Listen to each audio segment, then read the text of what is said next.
You're watching Analysts After Dark, an underground hideaway where insatiably curious analysts examine provocative project problems, share salacious secrets, and establish a covert network of co-conspirators.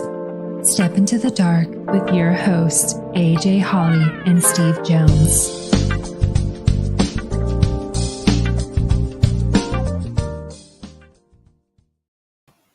Mr. Jones, how you doing? I'm doing fantastic. How are you doing, AJ? Doing well. It's been an interesting day. So yesterday we just got a new puppy. So that's our second one. And Excellent. She is literally a puppy and is doing all of those puppy things. So I got to clean up several messes today that I wasn't anticipating. All of those hers, none of them mine. And yeah, I've been drinking that long. And then it's been challenging, but she's getting along great with my current dog or the other dog, and it's good. I'm watching them play around, figure each other out, and it's a lot of fun. Oh, that's fantastic. So I've been having fun listening to people. So in the office, out at the store, whatnot, just hearing some of the conversations or comments people have is entertaining. You mean like eavesdropping? Well, when they're loud enough and they're saying, right. I know that. But, and then they ask a question that 100% proves they have no clue what it was that was going on. It makes me laugh. And, the whole communication piece, are the words consistent with what they're saying? Yeah, messaging is often a lot of fun. I'm with you. So then just kind of listening to everybody else out in the world is overhearing the sides of the conversation and realizing that someone has no idea what they're talking about. Yep. When they are 100% positive and adamant when they're talking to others that they know exactly what's going on. Of course. It's fun. Makes the day amusing. So I think we actually have. Go ahead. Yep. I was going to say, going along with the communication, we have somebody that helps with broadcasting a message. Was it ironic that we both miscommunicated that whole thing right there? Or is that okay? Good. Perfect. It's perfect. The So show is based on professionalism. Mm-hmm. But also being honest. So mistakes happen. And being able to address them, correct them, and move on, right? That's right. So our next guest has been a radio broadcaster hosting talk radio shows across the country. Most recently, he co-hosted a #1 rated afternoon show in Phoenix. Awesome. Now he teaches techniques to leaders to help them use their voice to get their message across quicker and clearer. Our guest tonight is none other than Rob Hunter. Well, welcome, Rob. Welcome, Rob. Fellas, great to be here. Analysts After Dark. AJ and Steve, what's happening? Got myself my little After Dark treat here, but I feel like based on the intro to the show, we should be kind of drinking like this. What's up, boys? How we do? Mm-hmm. I think you can do that. I can drop it down low. Wait, that was the wrong one. That was the wrong one. Man. Low. Yeah. I was gonna do the whole, devil's voice thing. Presets are all janked up. So now we got the blue light special on that one. So we're just gonna press buttons and we're just gonna see what we get. We don't even know. I love You this. don't even know. Free for all tonight. This is what happens after dark. The lights go down. We get crazy. Let's do this. Yep. All right, perfect. Press a button, AJ. Let's see what we get. Just press a random button. Press buttons.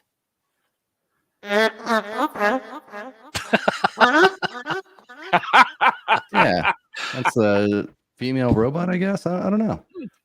Yeah. Okay. Who knows what's going on? So. That's what it's supposed to be. There was some presets that came. Basically, long story short, I had to reset everything, and I lost all of the pre-configured items on my soundboard. And then now it's 5 minutes before the show. I realized that. I was like, oh, yeah, wonder what the applause button. Oh, there is no applause button. You got to figure this out quickly. So then And then, of course, I didn't label any of the sounds. It's just like, soundbite 1, soundbite 2, recording on a certain day. So there's, there's some random stuff in there that I'm curious. What would that that would look like publicly on, in posterity? Get to figure that out in real time. Was this part of the CrowdStrike problem that has Yes. happened all across the country? That's what it was, 100%. And they're coming after Analysts After Dark. They're on to you guys. Be careful. They caught us. We're trouble. So I have one question for you, Rob. How many Robs have you hunted?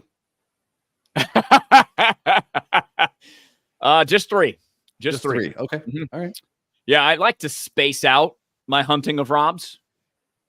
There's only so many of us to go around. Can't take them all out. Figured. Although you never know if the competition gets too steep. Never know. Might up my game a little bit here. We'll see. So hunt master.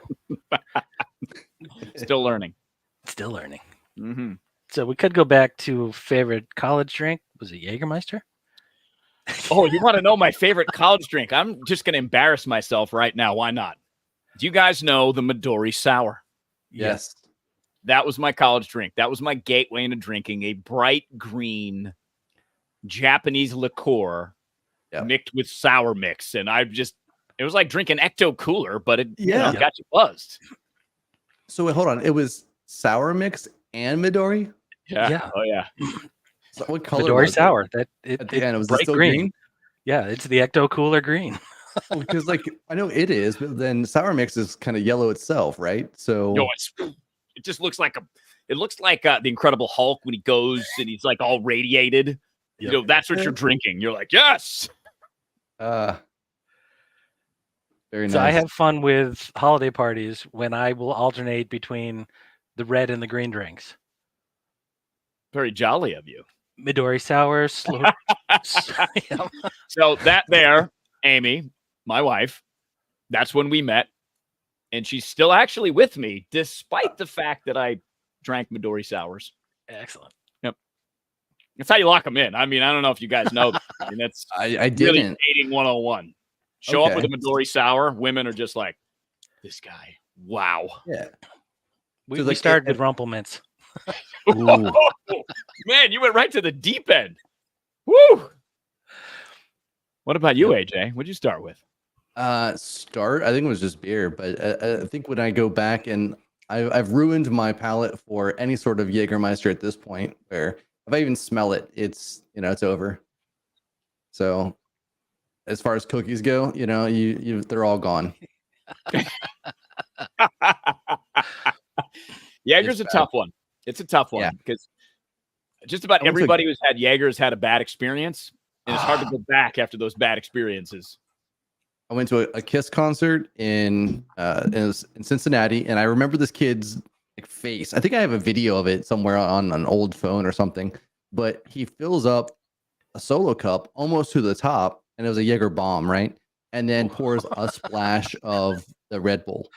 And goodness. I had 2 of those, and then that was my night. That was it. That's all you remember of the night, right? I'm told I had a great time. I have pictures that said I did. So yeah, must be true.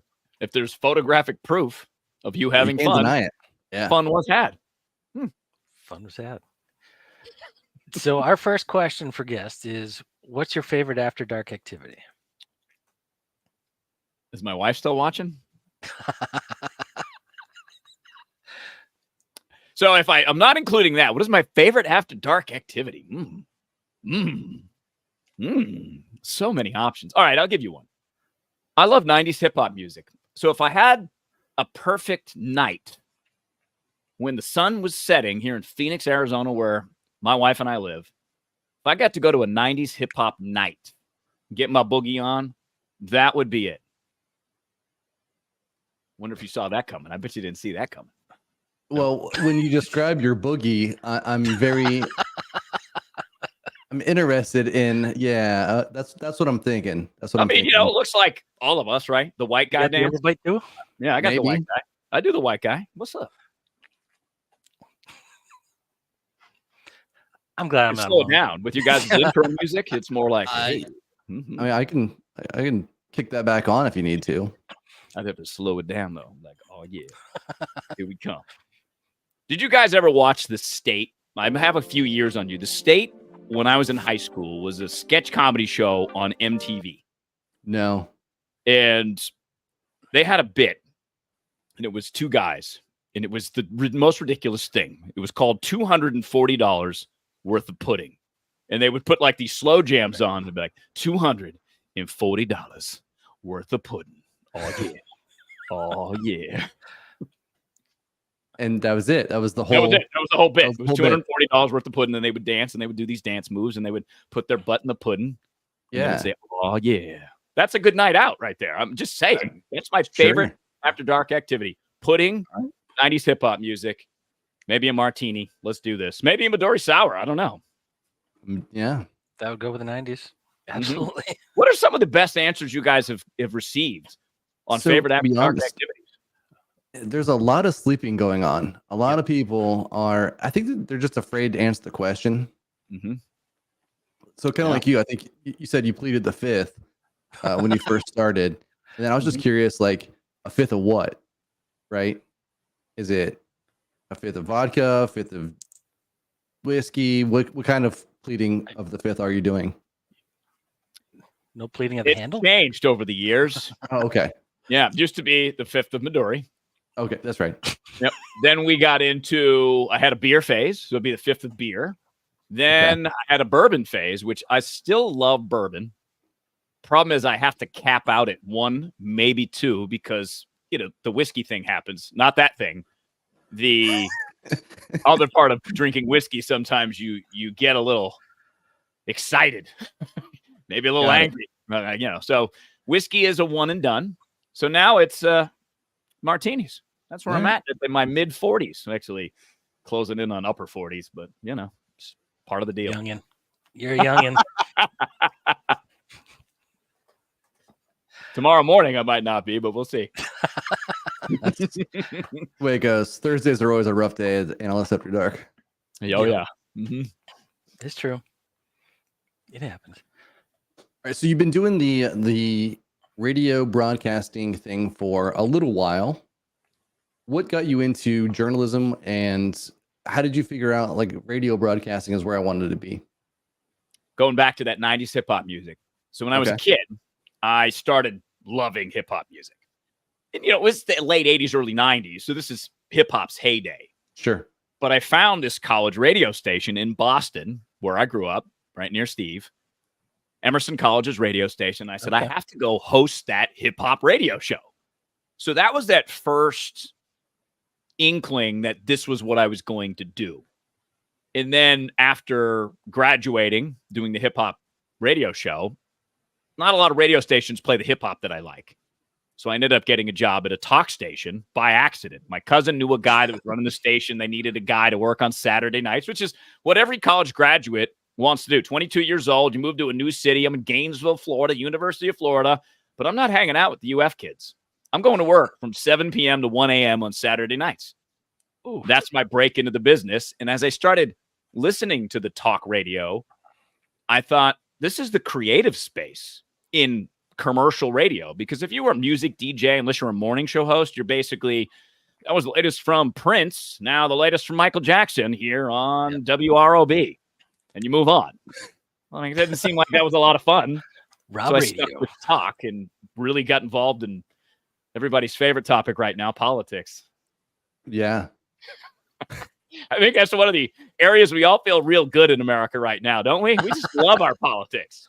I think we're just, the solidarity is just effervescent, and it's just so uniform and so unpolarizing. I mean, we're all on the same page, AJ. You're absolutely right. Everybody agrees. There's nothing to fight about. It's great. No. Rob Radio. I'm stealing that one. Careful there. The ratings might, tank. Just leave it. Funny. Although I think you guys have something very similar in common as to what you guys do. AJ as a consultant, Steve, BA, business analyst. You guys are basically investigative journalists. You go in and uncover things about businesses to help them be better. So it's a very similar skill that you guys have that I have. I just applied it behind a microphone. You guys applied it in front of businesses, and you still do. You're talking to leaders, solving problems.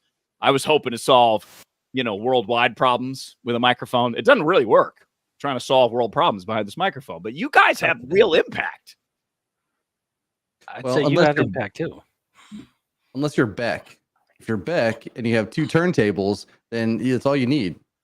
And the microphone. 2 turntables and a microphone, Mm-hmm. So let's ask that question to you guys. So before we get into what you guys do, because I want to dig into this a little bit and how communication applies. I mean, the skill for what you guys do, the number one skill is communication. It's a big part of the business. But before we get there, do you guys have any vinyl records that you hang on to? Because I know vinyl's back. Vinyl's amazing. Do you guys dig into vinyl? I don't.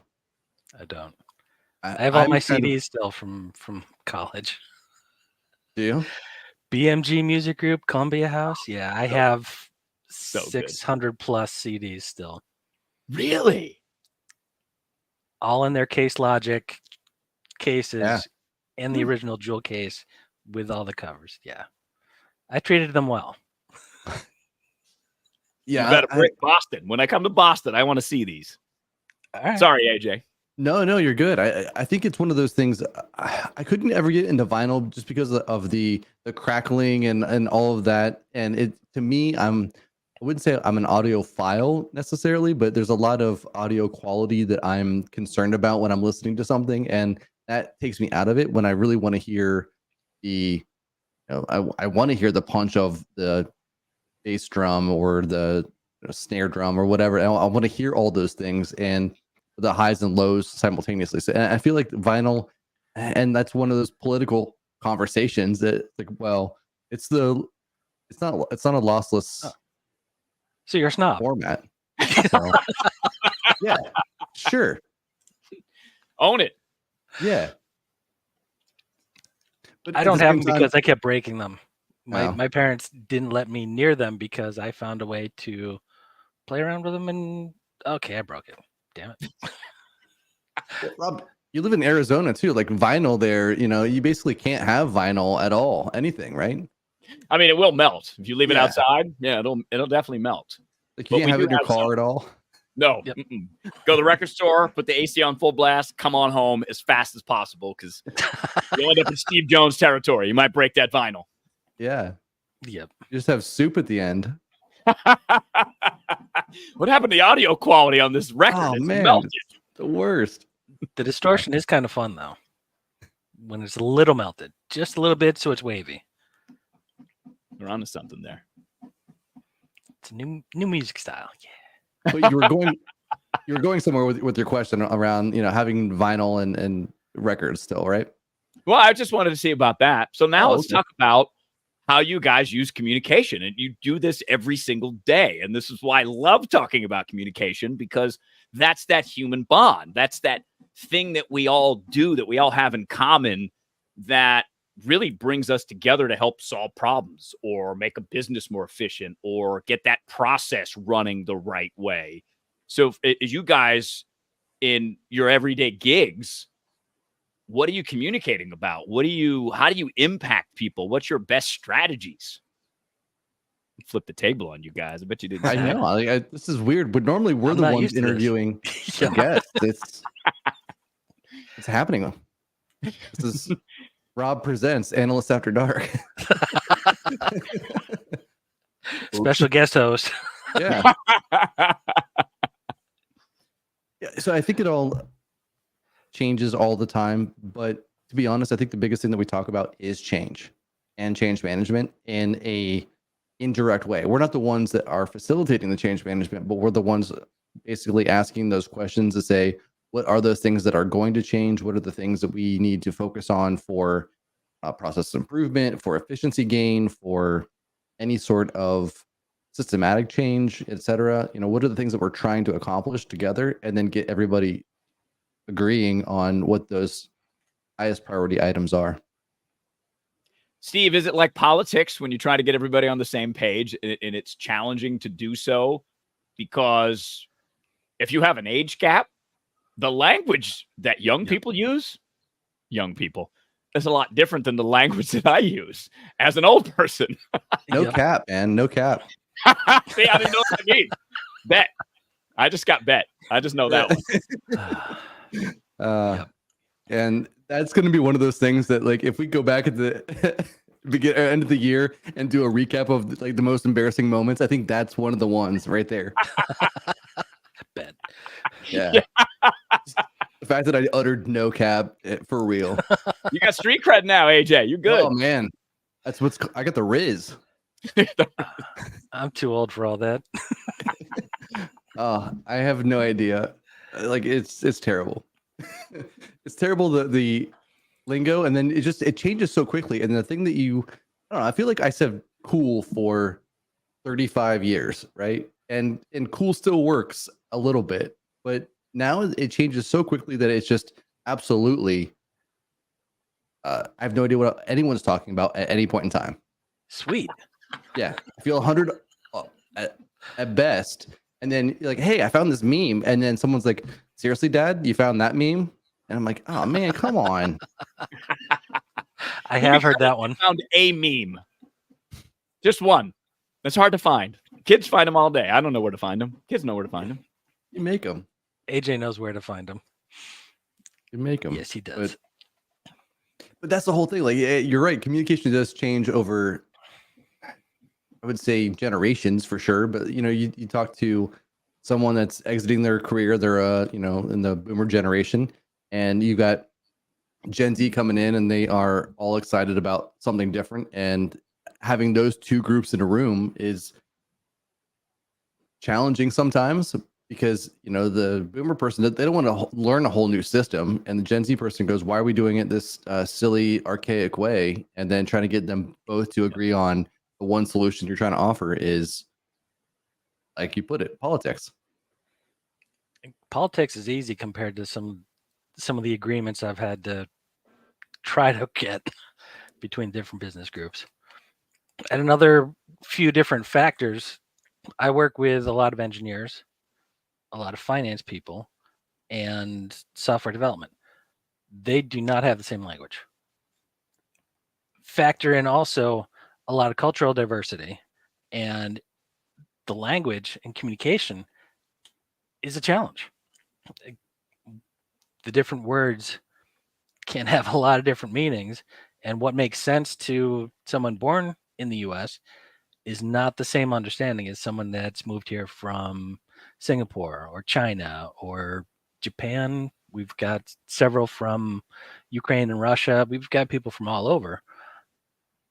Language is a challenge. Mm-hmm. It's difficult. And trying to craft a single message that is understood the same way by everyone is not easy. It is definitely not easy. Not easy. Because you have to consider the whole. So I did a radio show in, typically, again, politics. My stations were very one-sided. Fortunate for me, I have friends that are not on that side.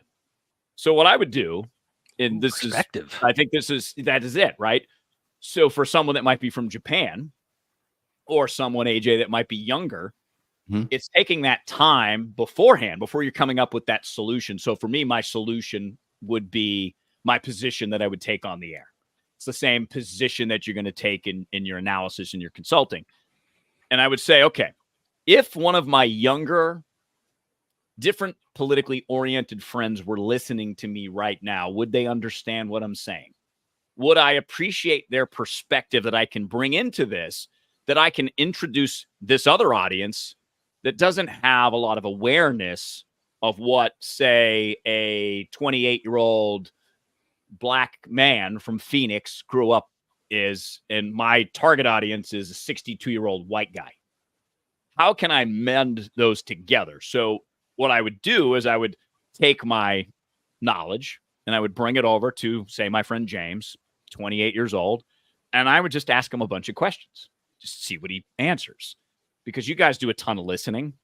Listening is like intelligence gathering, and it gives you the solutions that you need if you listen in the right way. So if you're trying to take this broad perspective and you're gathering all this intel, then you can take that intel, put it together, filter it out, and deliver a message that can work for everybody. And everybody's gone.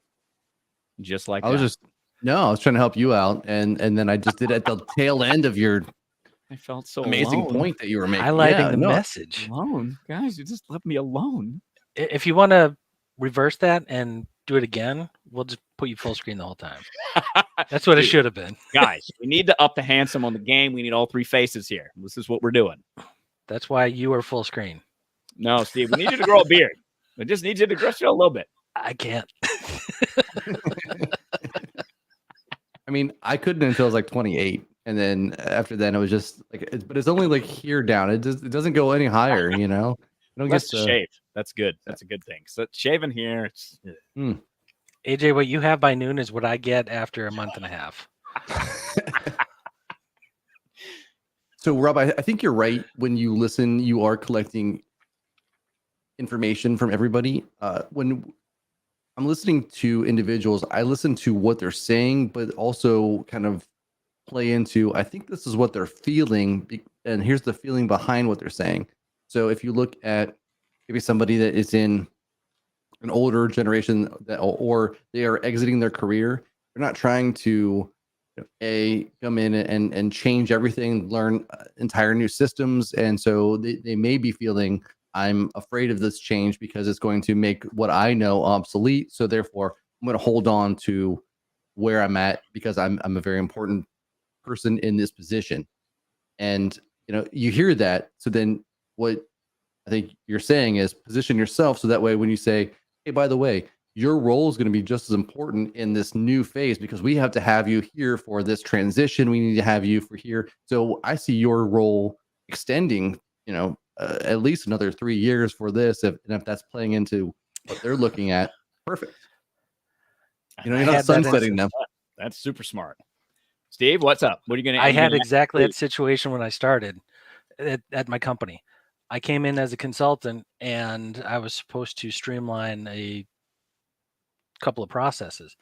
And there was one woman responsible for those. And I was warned, highly warned, that she was going to be combative because she was going to feel that I was eliminating what she does. That warning gave me enough perspective to be able to ask reasonable questions and also give her some perspective that we're trying to improve this so that you are able to do these other things that are more valuable, more useful for your skill set. Because right now you're focusing on data integrity of whether somebody actually spells out associates, whether that matches what's in the system that says ASSOC and somebody else writes manual write-in on a form ASS, period. And there were times where the data quality in her was, if you missed a period, the whole thing was rejected because it wasn't a match. So part of my job was making sure she understood, we're going to help you bring more value to what you do, and everything else, let you do some other things that you enjoy more. Because it sounds like you're not a fan of doing X, Y, Z, and these three things over here. I hate those. I want to do what you just said. Okay, this is what I'm here for. I'm not trying to get rid of anything other than painful points. And it sounds like you're the primary person dealing with that pain. I want to help you. I'm here to help you. So you guys are geniuses. You're geniuses. Because I have 3 pillars to human communication. The first one is that we're all emotional and we'll sometimes react. We're not. Late. Exactly. We're all calm and even. It's totally fine. Everybody's like Buddha. We're all good. We get it. No, right? And you think about that part of what you guys are saying is what's in it for them? Well, not what's in it for you and being right, because we often just by nature as communicators, we love to be right. I love to be right. I love winning debates. I love pulling facts out that nobody else knows because that's my job. And I'm like, I win. But I had to change that because it's not effective. It's effective on a debate stage, might be effective on a talk show, but it's not really effective in real life. So if you guys win in, I'm right, you're wrong, do it this way, or it's your ass. Can I swear on Analysts After Dark? It's too late now. It's over. Well, I didn't get to do it on the radio, so I like to, Oh yeah. Get edgy here. There's no FCC watching me.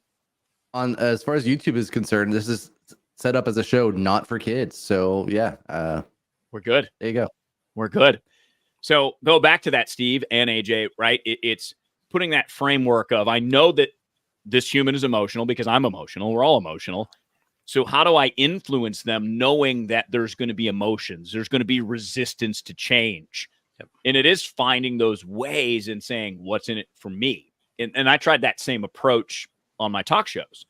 When I would take, say, a young progressive point of view and add it into an older conservative audience, but I tried to find that commonality that someone who hadn't thought about the other side would make sense of it and go, oh, wait, we actually do have something in common here, and it's based on this root thing here. So if you can do that, it's like, all right, now I'm going to listen to you, and you're going to tell me I'm important, and you're going to tell me that this isn't going to change your job. In fact, it's going to make your job easier because of X, Y, Z. Now you're being effective because you're not running away from the emotion. You're not overpowering the emotion. You're understanding that rule number one. And then rule number two, pillar number two, is that you're only in control of you. You can only control what you say. You can't control what I say. I can't control what you guys say. And that's that big part of just recognition as to what your role is in any communication situation. I was waiting for AJ to hit the mute button on you. I kick him out immediately. He doesn't know which mute button it is. It's all reset. You can't control what I said. That would have been genius. I thought about it. Yeah. I think that's accurate. If you, when you're talking about specifically the political side of that, where you have someone that is, let's say, young and progressive versus someone that is on the older scale and conservative, both of them are operating in a sense of fear, but they're scared of the wrong thing or the same thing, just in a different way, right? It's like, if you look at that, what you're both scared at, and you can say, here's what you're both scared of, the execution of that is where I think people disagree the most, but like they're both scared of the same thing and they just want, consistency. They want to have their lifestyle the way that they see how their life should work. And then, if you take that, then now everybody can look at those particular issues and say, here's the one thing that we both agree on. Let's move forward that way. And then you still get progress, even though you have people that are on complete opposite sides of that scale. And that's what you guys need, right? As what you do. You need progress. You need action. You need to start. Steve, I actually watched one of your episodes, and you have a really good system. I think you called it a three-way communication system, where Steve says point, person receiving, let's say it's me, I repeat point, then Steve repeats point. That way it's clear, right? It's well understood after repeating it 3 times, to make sure, to go back to your point, AJ, that you do have momentum. You have movement in a positive direction, because once I'm bought in, once I see the value for me, all right, I'm in, especially if it makes my job easier. And if I have 2 less steps in maybe a new process, or Steve, you figured out a way to eliminate 2 of those steps for me, and you can show me that, and I can now, I can have more impact on my team, I'm in. See, I have it's a very similar tool that I use I call it the GenCom method, generous communication. When you get your mindset of who am I communicating to, and what is it that they're driven by, and what is it that they want, how do I deliver the message that I need to so that it fits their criteria, not mine, theirs, because then we get on that same page and we know exactly what we're going to do, when we're going to do it. And then if we need to adjust on the fly, we're on the same page. So it becomes easier to adjust as we go. What's the value that they are trying to find? And can we make this solution address some of their value needs. One of the ways that I try to approach some of these initial conversations is bringing something that I know they're going to disagree with. Ooh. Because I want engagement, I want involvement, and if I bring something in and they're just like, it works. Okay, that's not engagement, that's not involvement. But I bring something to the table that I know they're not going to like. You're going to get that, in some cases, a visceral reaction. They're going to be engaged. And I said, great. I brought that in because it's a throwaway. I want your involvement. You're here now. You're present. Let's come up with some ideas. How can we move forward? So I didn't bring this because I cared. I brought it because I wanted your engagement. And sometimes that negative reaction, is it a great start? No, but it's a start. It sounds like it's one of those things where, you piss your wife off just to see if you can get out of it situations, right? It's like, oh, I'm gonna try this just to see if I can. Do I still have the same skills I used to? I don't know. We'll see. That sounds very treacherous and dangerous, Steve. I don't know that I would go that route. Business sense. Still. Well, yeah, let's go there a little bit. Like, I know it's hard to think of examples off the top of your head, Steve, but is there a scenario that you can paint for us? Because I think it can be an effective tool on the right people. But on the wrong people, they might be like, oh my God, Steve, what are you doing? So you have to know your people really well. Again, getting back to that, who am I communicating with? What do they like? What are they motivated by? And if that can work to shake them up a little bit and get them to pay attention and engage, cool. Because the idea, obviously, you guys know this so well, you don't want to repel people. Right. So that first contact is very important. And you guys have, the clear communication method that I've developed based on my talk shows is really all about capturing attention, because it's so much harder to do now because we have our phones. We're pulled in so many different directions. There's 1,000 emails, 1,000 instant messages. There's all kinds of communication that we have to sift through. So it becomes harder to connect with people because I'm always frantic keeping up with my notifications. Can you talk about that for a second? So you mentioned C.L.E.A.R. So that's an acronym, right? Mm-hmm. Can you walk through that a little bit? And then after that, we'll talk to our hotline to see if there's any questions for you. Tell us more. Boy. I didn't know there was going to be a hotline. Well, at least I have a martini. I'll be good. No. So C.L.E.A.R. it's a 5-step process to help you have a much clearer message. So this is a filtering process. And I'll go through the 5 steps really quick. And if you want to follow up in it, I'll just give you the website where you can go download the guide. It's nowgetclear.com. Nowgetclear.com. So the first step is capture. So in order to capture people's attention, you have to capture your ideas in one place. So I love notebooks, old school notebooks. I like to write. I like to get the pen in my hand. These are the greatest pens ever. These cheap Bic pens, they are so reliable and so solid. So I get my Bic pen and I say, all right, I'm going to have a radio show segment idea that I'm going to work on. So I'm going to read a bunch of articles. I'm going to get a bunch of different perspectives. And then I'm going to just time box myself. And I'm just going to write everything that comes to mind about said topic. So Steve, if you were going to go have a communication, right, with someone on your team about an important business strategy. AJ, you're coming in, you're consulting, you want to get things better. Say, okay, what are my ideas? How am I going to approach this conversation? So you capture all those ideas. And then the second step is link. So you look at your notes, your captured ideas, put them in one place, whatever method you like. If you like Google Docs, put them on Google Docs. If you like to write like I do it that way, whatever your method is. And then when you link your ideas, you're looking for patterns. Because when you see the patterns, you start to develop a flow of your communication. So the linking would be, this one is similar to this one. This one is similar to this one. So now you're going to create groups. So let's say you might have 5 groups of ideas based on overall topics. Okay. Then we're going to look at those groups when we get to our third step, which is E. So we got capture, we got link. Now we're going to establish our theme. This is your central talking point, the thing you want to be remembered. So in those conversations, I need AJ to remember that he looks really handsome with his beard like that. This is my theme of the day. Look at you trying to score points. I might as well pour it on, right? Yeah, sure. And then what I want to do, now that I've established AJ's beard, I'm going to arrange my talking points, the A. So we've captured ideas. We've linked them together into groups. We've established our theme.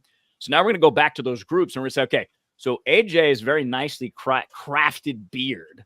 We're going to arrange talking points to let him know that that's a good look for him. And we're going to just take those linked points that we have and we're going to use those. And this is similar to a book that you might read or an article that you might read that just lays it out. Here's my theme. Here's my supporting points. We did it all in high school. We had to do research papers. Same idea. But this is the cohesion and the clarity that you need to be able to say, here's my theme. Here's what I need you to do. Here's why it benefits you. And then that last step is the R, which is refine. The whole point of refine is to make it shorter, edit it, shorten it, get me in, get me out as fast as possible. Because as we've said, we're all overwhelmed with communication. Here's a stat for you. On our phones alone every day, the average person reads 62,000 words. That doesn't include videos. That doesn't include anything you do on your computer. 62,000 words just on your phone. That's at least 3 hours solid reading on the phone. But now you have to think you're competing with that. You're competing with every conversation that you have. Okay. You're competing with phones. You're competing with social media. You're competing with all these things. So the clear communication method is designed to help you stand out in a volume of words. That's an eighth of your day. It's kind of crazy, isn't it? Yeah. Mm-hmm. So, Steve, does what he just described remind you of anything else that we do on a regular basis? A little bit. To me, it sounded exactly like requirements gathering. Yep. Or requirements. Discovery and definition. Yeah, sure. Apparently gathering is now one of those, because words now matter, right? Well, words have always mattered, but they matter everywhere. So no one's saying requirements gathering anymore. They're saying requirements, developments. Yeah. So exactly the same way, Rob, we would go in, we would brainstorm, get all of the ideas. We would link those ideas. We'd get a theme together. And then as we go in, we determine what those items are supposed to do. Then we look at that and we refine it. We say, well, what's the actual thing that we are trying to build? What's the most important item out of all of those items that we have collected? And then we bring that back to the team and say, this is what you just told us that you wanted, whittled down into a cohesive, backlog, probably is the best way to say that. And in some cases, part of that communication is, okay, you said you wanted it. What's the value in it? Yep. Is there something that you're actually benefiting, or is it just cool to do? Finding what makes sense. And, the refinement, to some extent, the arrangement is also part of the issue. But refinement, that is so difficult to have it shorter, but still have a consistent message that's understood the exact same way by everybody that consumes it. So that's one of the challenges.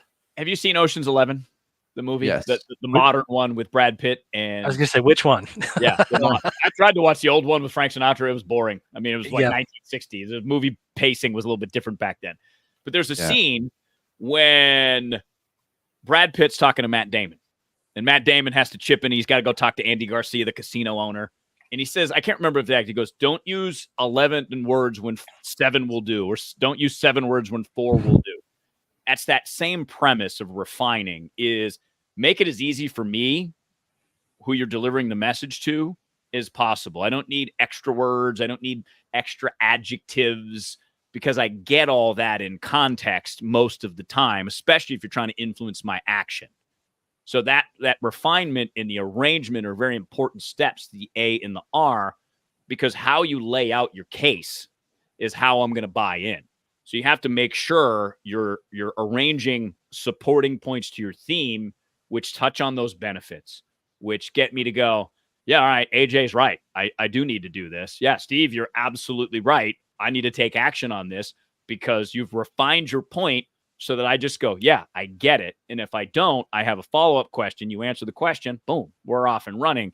Because you guys, what percentage of the day of your work day do you think you communicate? Because I've seen numbers like for HR executives, 88% of their work day is just communicating. It's like 47 hours a week.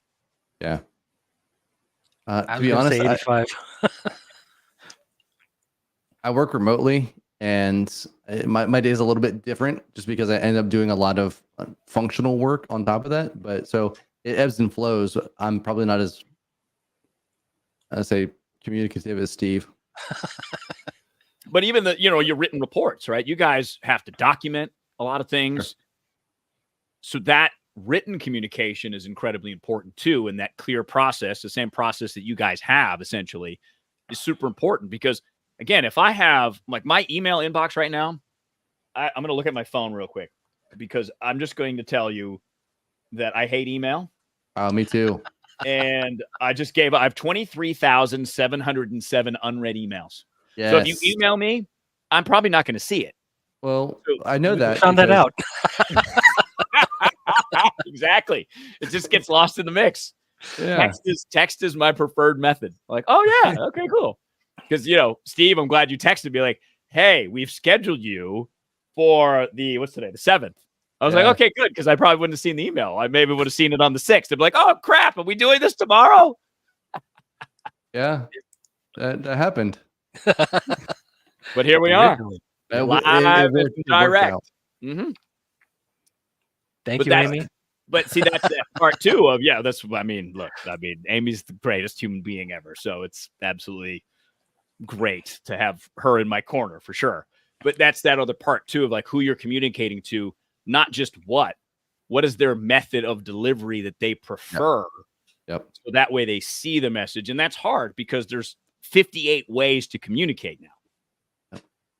And knowing what the preferred method is for given users helps understand what's actually going to get through. Mm-hmm. Perfect example of that. So I build CRM systems, right? So client relationship management systems, customer relationship, depending on how you have it. So that's what I do all day long. I was working for a client, and we were building a way for them to engage with their customer base. Well, I was like, well, we can build these different chatbots, allow them to come in. We can have these other ways where people can text in. They said, no. It was a hearing aid company, and 90% of the people that were there were just wanting to call in because they wanted to talk to a human on the phone, because that was the way that business was done when they were, in business. And so they wanted a hearing aid. They wanted to talk to a human. They wanted to make sure that you, Steve, knew exactly what I wanted and that you were going to take care of it and you were responsible for it. And it wasn't just in the system somewhere. It was, you set up my appointment with my audiologist, and you were the one that was going to go and make sure that I was going to get the care that I needed. And so they didn't want, like, I think I want this. I want to talk to a human only when their chatbot doesn't work. If it can solve my problem, I don't want to have to talk to a human and wait for the 4 things where my call is important, but they have high call volume right now. Just we'll be with you in 2 hours and 7 minutes. But I've had that before. I'm very important to them, right? So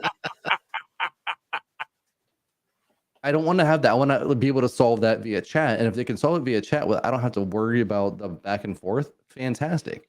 But really what was happening was they had a user base that was lonely, and they wanted to talk to a human. And when they were talking to that human, now it was, oh, it's a relationship. I'm talking to Rob. I know Rob. Rob lives in, Minnesota. He does this, and it's, or whatever, right? So it's all where he was, and then this is where I am. Oh, I've been there one time, and they're talking to you about now you live in Phoenix. Oh, I was there one time with my kids. And so the whole thing was about that communication, and that was the vital part of that. Even though they were spending way longer than they needed to on the phone, it actually helped them in their sales at the very end because they were able to build a better customer base.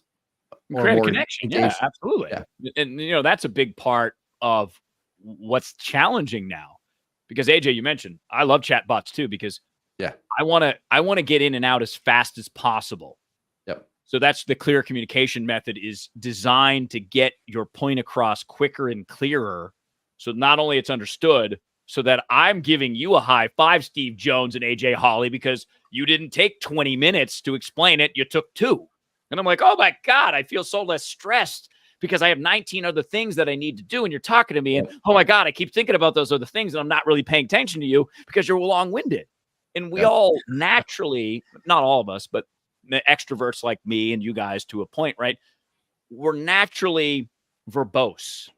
You have to work on being less verbose. You have to practice listening more, saying less. It's like a craft. There's a couple different ways to look at communication, as you guys well know, right? There's the day-to-day communication. It's just us chatting. But then there's performance communication, when you do have to deliver a message, when you have to deliver a presentation, you have to deliver a speech.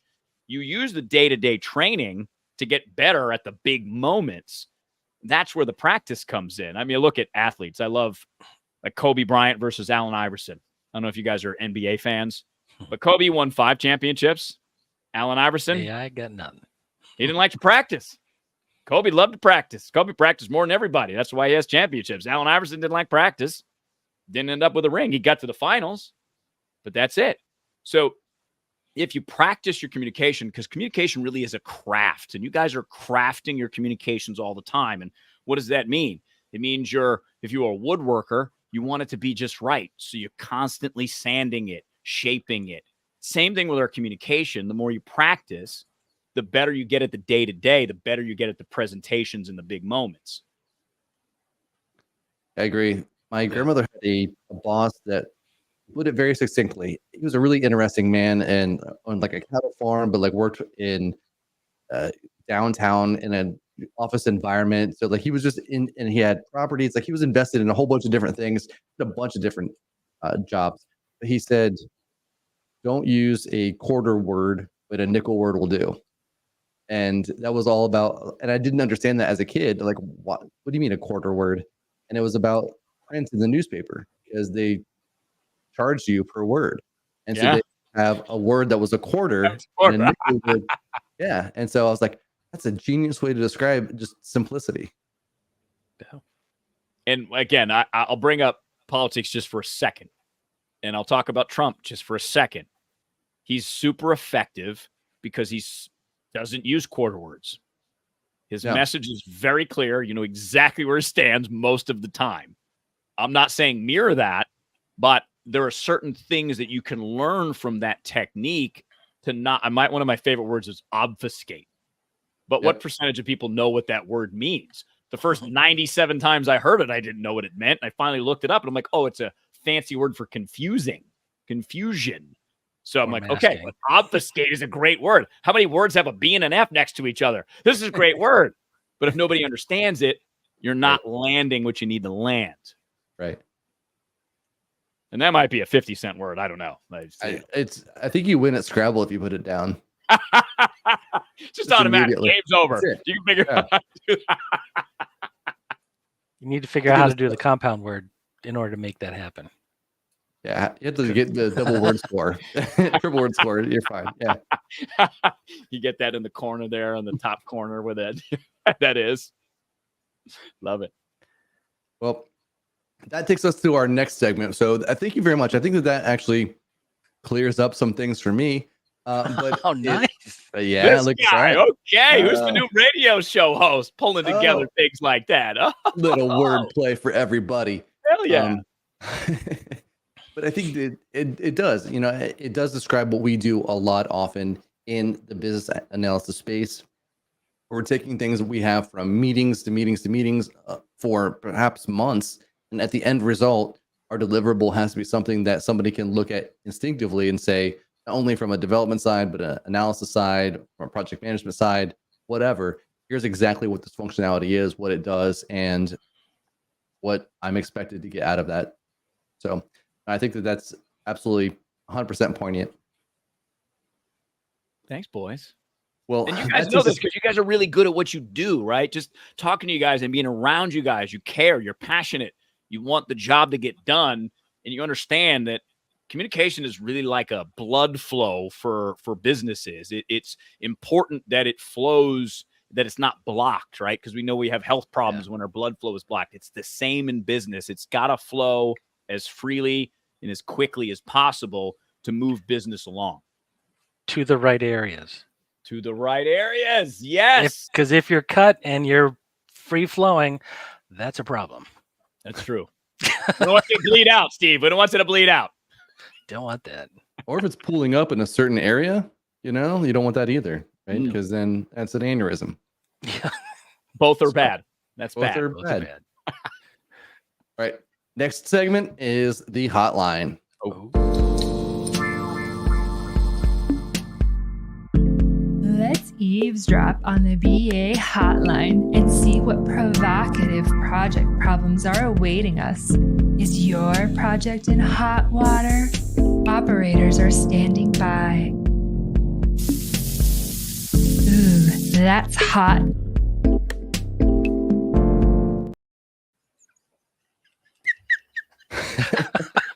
I love those.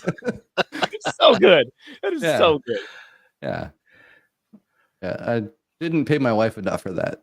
I mean, well, that's your wife's voice. Yeah. I didn't pay her anything.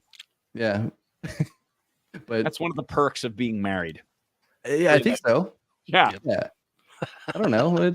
It's one of those things that I was going to do more of this, and Steve's like, no, put her back on. Make her do it.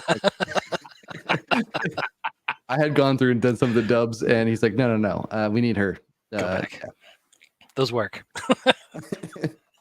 You definitely go back to the emotions. You definitely feel a certain way when you hear. You're like, oh. It was hilarious watching her. Like the face versus the voice when it happened is in like 100% dichotomy between what was actually being expressed versus being expressed verbally. Oh, it was absolutely hilarious. We want video next time, then. I think at that That's point, actually a bad idea. I'm gonna recommend you don't do that.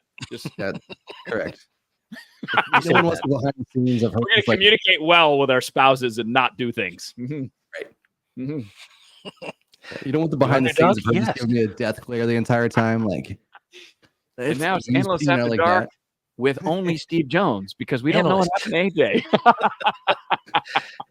Yeah, that's fair. Analyst After Dark.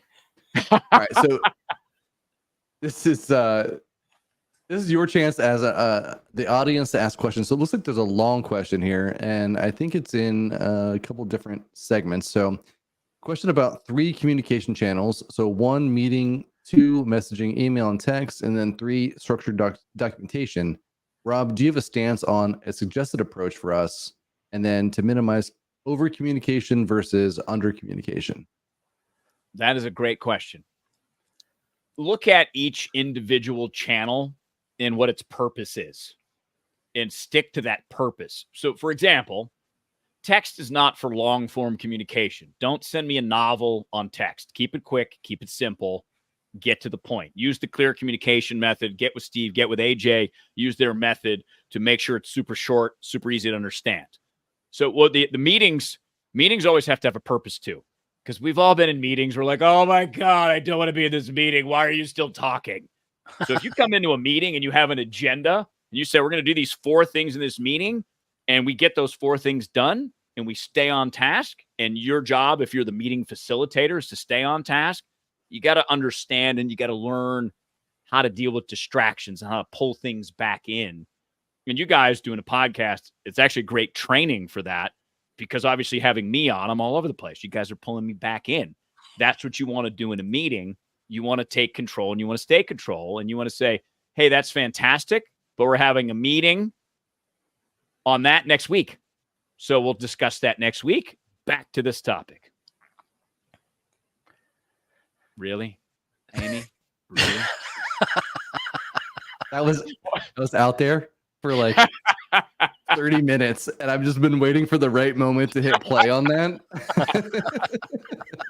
It was sitting there, and I just had to play with it. I was like, oh, come on. And that was just, you gave it the perfect setup. Wonderful. Yes. And now I want to ask you guys about that third part. And Amy's, again, brilliant on that. The structured documentation. Yeah. I look at that as, again, having a purpose. I want to be able to look at that and know exactly the steps that I need to take. I don't need fluff. I don't need extra language. Yep. Because speaking of Amy, Amy loves long documents. And sometimes they're necessary. The problem is no one's going to read long documents because no one has time to read long documents. So those things are really for reference material. If I get stuck on something, I need to go look at it and understand it that way. So again, just have a purpose for each of those three categories. Stick to the purpose. And I see the comment now. Oh, boy. What is Rob doing after dark tonight? Sleeping on the couch, apparently. After dark, in the dark.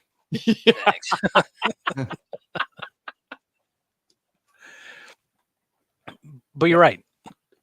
The documentation needs to serve the purpose it's intended. So if you're handing something over to a developer, they don't want a 300-page document. They want something short and concise.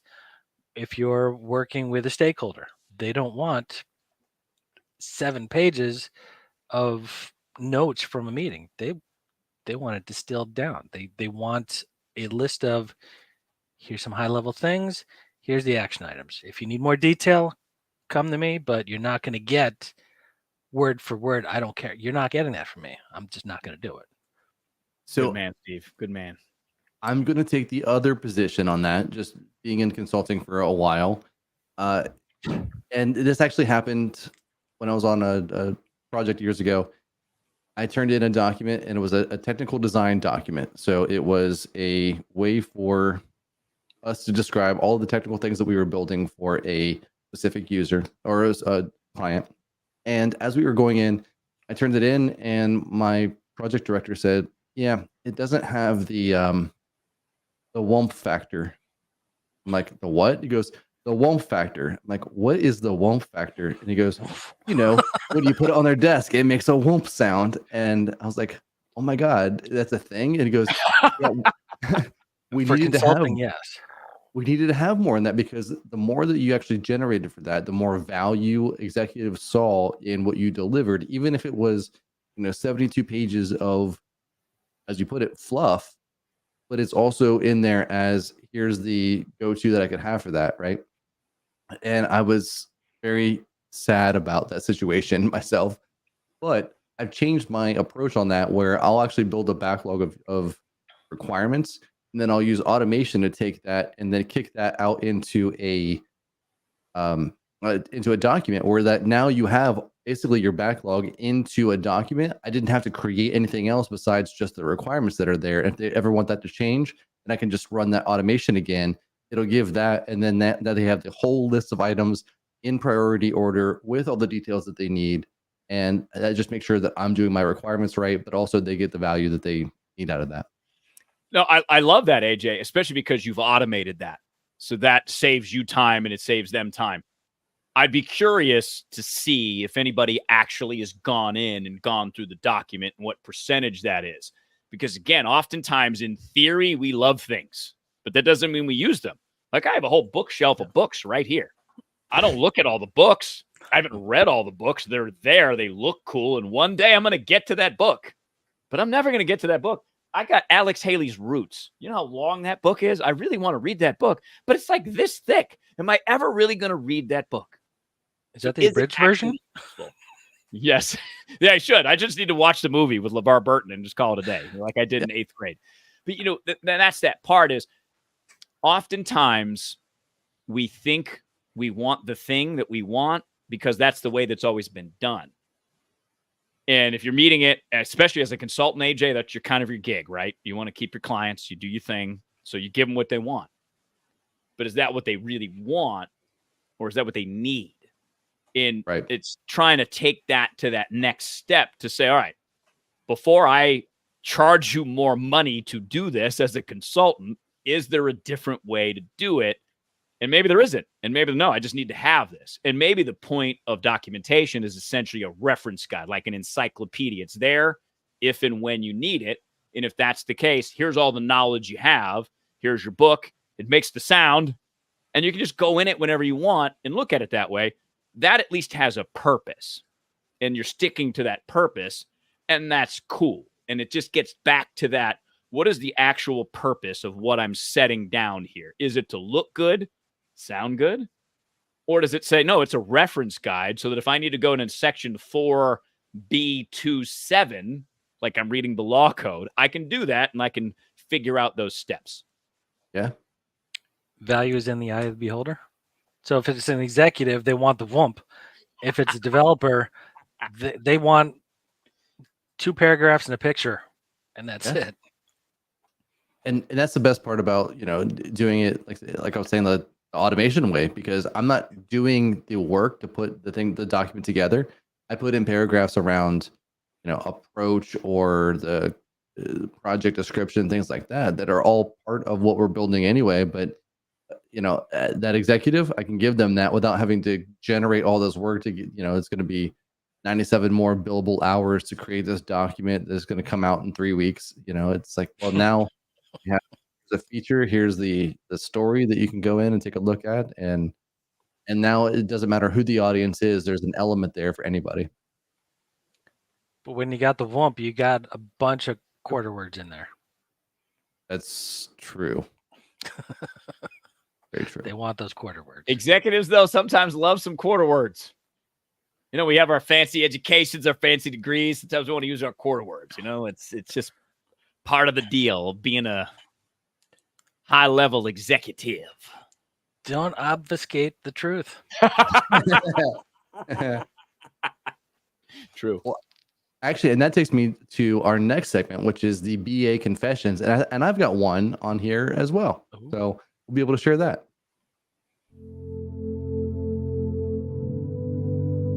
And now it's time for BA confessions.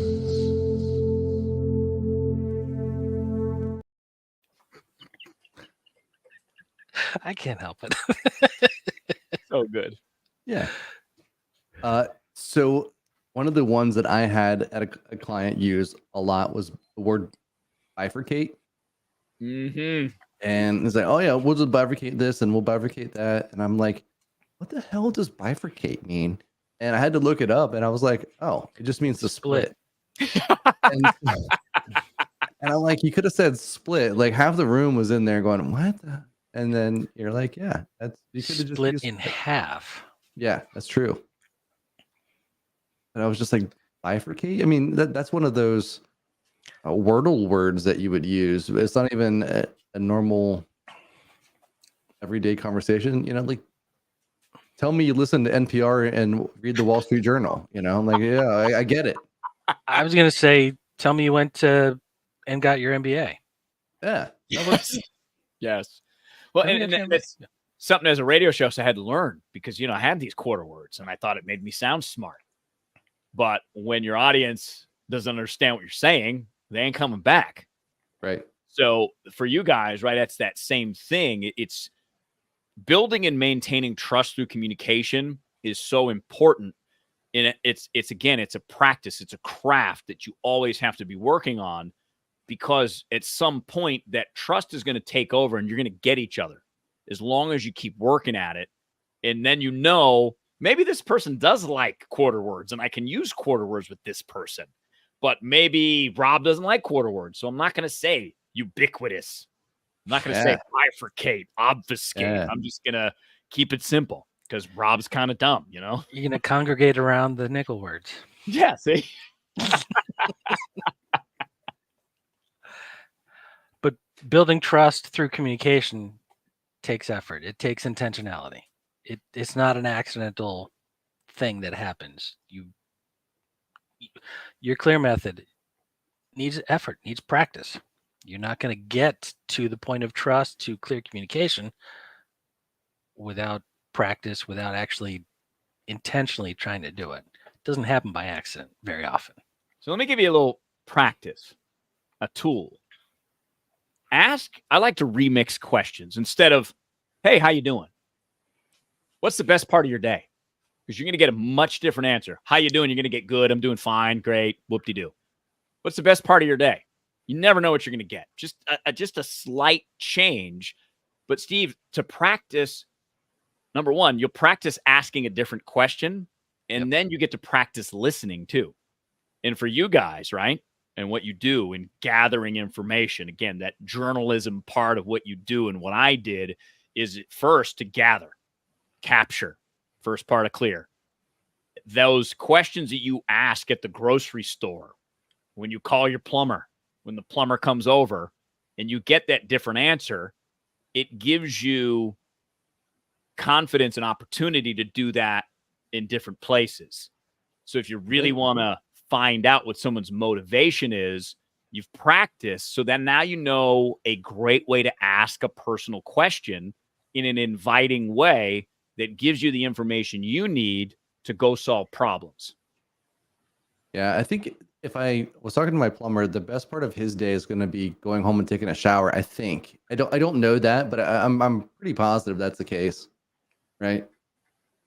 I mean, it depends. You might see a little butt crack while the plumber's here too. I mean, there's the best part of his day. I'm asking. Yeah, okay. His day. Yeah, not my day. Okay, I'm just saying. I mean, but it makes me wonder, like, because I'm in IT, Steve's in IT, and I'm always fixing computer stuff. So I kind of wonder, like, is the plumber, is he standing in his shower like in ankle deep water because he's got his kids and his wife's hair that's all in the drain, whatever. He's like, son of, like, every time. I just did this for 9 hours today. I feel like that has to happen, right? It's one of those 100%. job situations. I know how to fix all the stuff on my house, but I don't want to. Come on. AJ, does your printer work? Does your network work? Yes, actually. Damn it. It's been a complete B recently, so yeah.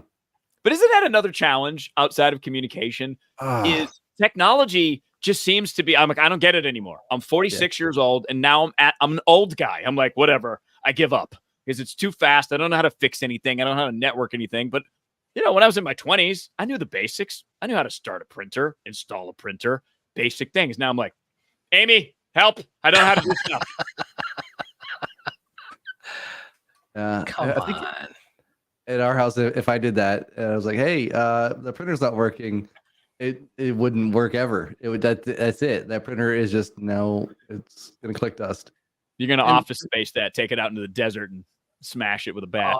I got to tell you, that is a lot of fun. That is so much fun. Now we're in the BA confessions. Okay, let's do this. 21-inch. Yep. Go ahead.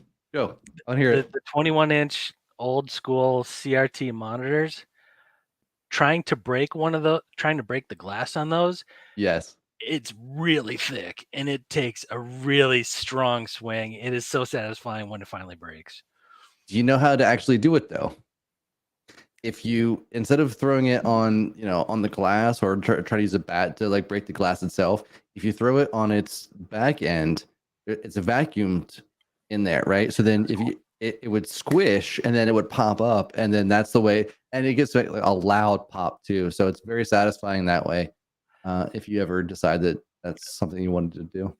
That was very clear communication, AJ. Yeah, that was very effective because I might do that. And when we wrap this up, you never know. If you still have a CRT monitor somewhere that's like a 17-inch or a 14-inch, so like you've been collecting tech too long. I don't even know what CRT is, so it's already cathode ray tube. Yeah. Oh, okay. Yeah. All right. I don't know that. Yep. Mm-hmm. Did you ever play Duck Hunt anymore? Yeah. Duck Hunt. Yeah, if you ever played Duck Hunt, that's exactly what it was. Like you could only play Duck Hunt on a CRT TV. Really? Because of the way they had the black. So basically, what happened is like the gun would tell you on like where it was pointing on the screen. You can't play it on an LCD screen, and it would basically turn off all the pixels on one, and like that's how you knew that you landed the duck where you were pointing. Really cool. Oh. I didn't expect to learn as much today on Analysts After Dark as I did. So well done, gentlemen. But throwing the CRT on its back, the pop is nice. Yeah. But when you throw the effort in to smash the glass with a hammer or a sledgehammer, that is truly satisfying because it takes a solid swing, and when it finally breaks through, that feels really good. Victory. Do you guys play gangster rap while doing it like they do in Office Space? Just a question. I play it when I'm out, to be honest.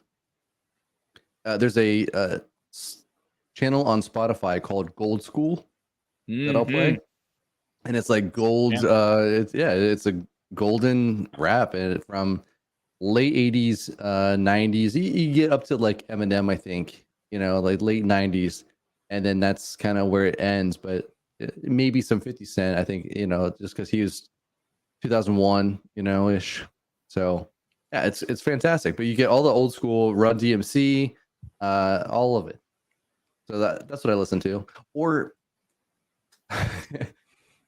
it'll be Southern rap, like the 2005, 2006 Nelly and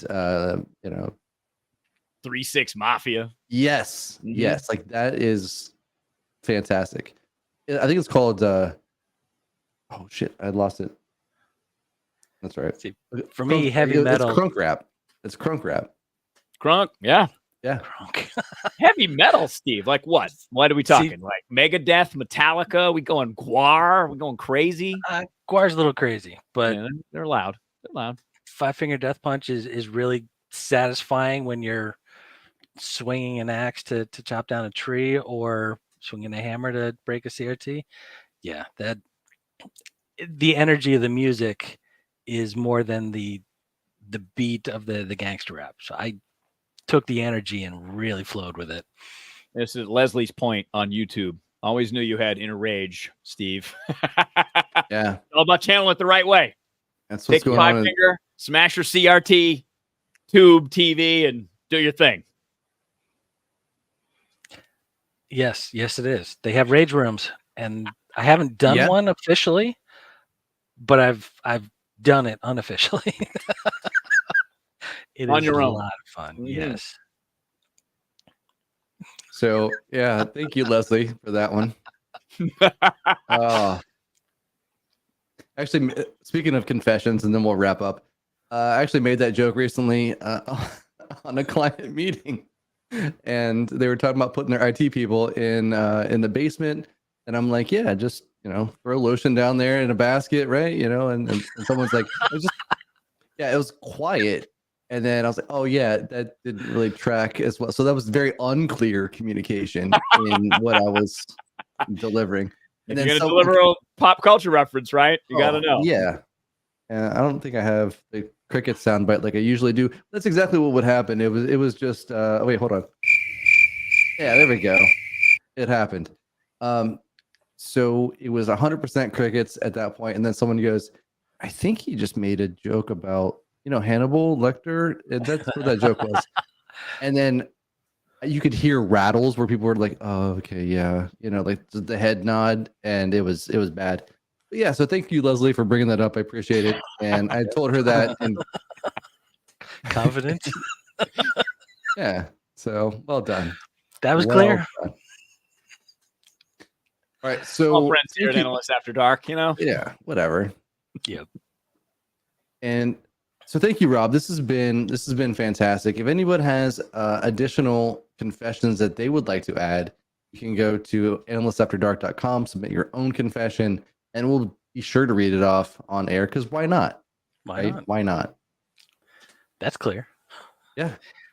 And we protect names. We will change the name to protect the innocent. Or not so innocent. Or the guilty. It doesn't matter. It does, yeah. As long as you're not confessing to, murder or something like that we have to report, then yeah, of course. Then we know where the line is. That's where the line is, yeah. Again, that's clear communication. Here's the line. We're not going over the line. Robbery, fine. You want to talk about that?